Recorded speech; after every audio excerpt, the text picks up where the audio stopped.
السلام علیکم home schooling with Shanzay and Shan کے چینل میں آپ لوگوں کو خوش آمدید۔ آپ لوگ ہمارا home schooling with Shanzay and Shan کے چینل کو سبسکرائب کریں اور ہمارا Facebook page learning with fun کو بھی لائک کریں۔ آج ہم نے اخلاقی کہانیوں میں سے ایک کہانی چنی ہے، وہ ہے آج کا کام نہ رکھو کل پر۔ اچھا، یہ ایک محاورہ بھی ہے، یعنی آپ نے جو جس طریقے سے بعض اوقات جو ہے شایان کو یا شانزے کو ہوم ورک دیا جائے یا پڑھائی کا روز پھر یہ کہتے ہیں نہیں میں کل کر لوں گا، تو ہر دن گزر جائے تو اس کے بعد ایک کل آتی اور یہ بات پھر کل ہو جاتی ہے، یعنی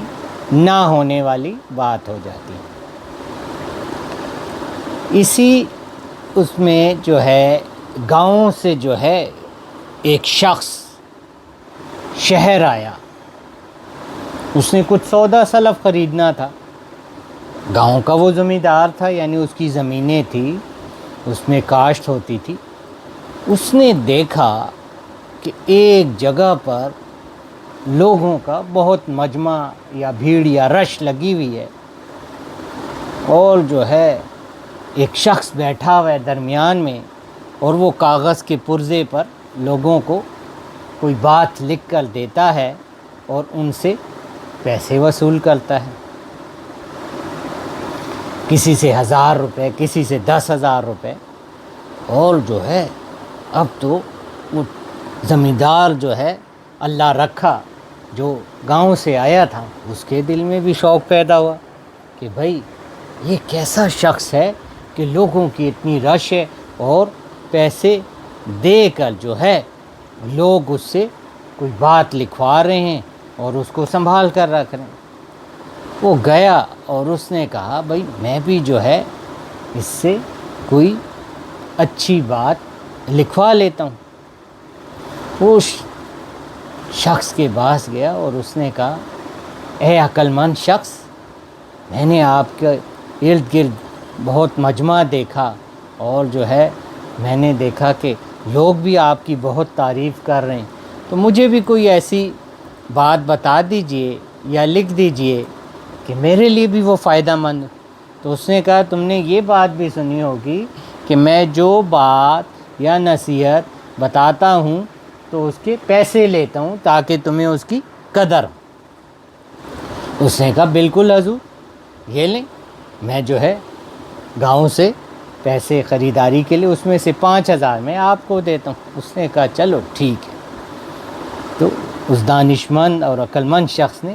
کاغذ کے ایک پرزے پہ صفحے پر لکھ دیا آج کا کام نہ رکھو کل پر۔ اب وہ زمیندار جب گاؤں واپس لوٹا تو اس نے جو ہے دیکھا کہ مزدور اس کے کھیت میں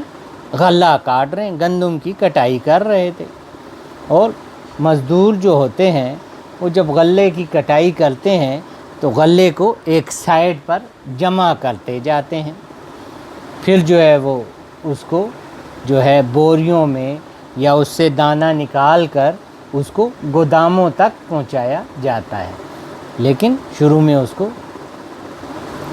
اب جو ہے شام ہونے لگی تو مزدور جو ہے اس کے پاس آئے، زمیندار کے پاس، کہ اللہ رکھا صاحب ہم نے تو بس جو ہے تمام کام کر لیا ہے اور جو ہے کھیت میں ایک جگہ پر اس تمام اناج کو ہم نے اکٹھا کر کے رکھ دیا ہے۔ اس نے کہا بھئی یہ آپ اس طرح کریں کہ اس اناج کو جو ہے میرے گھر کے گودام میں پہنچائیں۔ مزدوروں نے کہا زمیندار صاحب کچھ رحم کریں، شام ہو گئی، اب ہم نے بھی گھر جانا ہے، یہ ہم کل انشاءاللہ جو ہے جیسے ہی جو ہے صبح شروع ہوگی ہم جو ہے یہ آپ کے گودام میں پہنچا دیں گے۔ زمیندار نے کہا نہ بھائی نہ، میں نے تو آج ہی ایک مشورہ جو ہے شہر میں جا کر جو ہے ایک شخص سے لیا ہے اور اس کے میں نے پیسے دیے، اور میں نے تو اس مشورے پر جو ہے عمل کروانا ہے اور کرنا بھی ہے کہ آج کا کام کل پر نہ رکھ۔ اب جو ہے مزدوروں نے کہا ایسا نہ ہو ہمیں مزدوری نہ ملے۔ انہوں نے کہا چلیں ٹھیک ہے جی، ہم جو ہے زمیندار اللہ رکھا صاحب اچھا تو پھر زمیندار صاحب نے جو ہے ان سے مخاطب جب وہ ہوئے مزدور، تو انہوں نے کہا ٹھیک ہے، اور مزدوروں نے بھی آخر کا جو ہے اناج جو ہے ان کے گھر کے گودام میں رکھوا دیا۔ اب جو ہے جب وہ دوبارہ واپس آئے تو زمیندار اللہ رکھا صاحب خوش بھی ہو گئے، اور انہوں نے ان کو کچھ اضافی مزدوری بھی دی، اور مزدور خوش خوش جو ہے اپنے گھر چلے گئے، اور اللہ رکھا صاحب بھی مطمئن ہو گئے کہ چین نے جو بات سیکھی تھی اس پر میں نے عمل بھی کروا دیا۔ اب اسی رات اتنے زور کی بارش ہوئی کہ جن لوگوں کا غلہ باہر پڑا ہوا تھا وہ پانی میں بہہ گیا، یا جو بچ گیا تو وہ پانی جب لگ جائے تو وہ خراب ہو گیا۔ مگر جو ہے زمیندار اللہ رکھا صاحب نے جب اپنے غلے کو بیچا منڈی میں لے جا کر تو ان کو اس کے بہت اچھے پیسے بھی ملے، اور جو ہے انہوں نے کہا بھئی میں نے جو 5,000 اس کو نصیحت کے لیے دیے تھے اس دانا آدمی کو، عقل مند آدمی کو، مجھے تو یہ بھی وصول ہو گئے۔ تو اسی لیے ہمیں بھی چاہیے جو باتیں لکھی ہوئی ہوتی ہیں، کتابوں میں ہوتی ہیں، ان کو عمل میں لانا چاہیے۔ تو آپ سب لائیں گے نا عمل میں ہر ایک بات کو، چاہے وہ چھوٹی ہو یا بڑی ہو۔ شکریہ۔ اللہ حافظ۔